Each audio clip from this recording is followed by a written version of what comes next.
Hey everybody! One of the key ideas that we're going to be talking about in this unit is the idea of balancing of forces. To start to see how this works in real life, we're going to be using these spring scales. These spring scales have markings on their casing that indicate how strong of a force they're experiencing.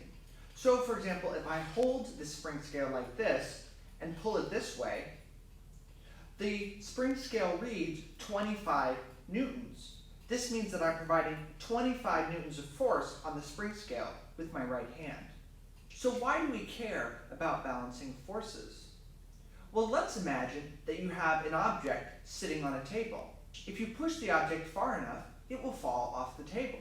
However, now imagine that you had someone pushing with the same amount of force in the opposite direction as yourself. The object will no longer fall on the table, it will just stay in the same place because the force pushing in one direction and the force pushing in the other direction are the same. It turns out that knowing this allows us to analyze a lot of very interesting situations in physics. I'm going to bring the spring scales closer to the camera, and we're going to do some examples of balancing of forces, just so that you can see sort of how it works. What I'm going to do is start pulling on the scales until this scale on the left measures 30 newtons, and then we're going to see what these two scales measure. All right, the single spring scale currently reads 30 newtons.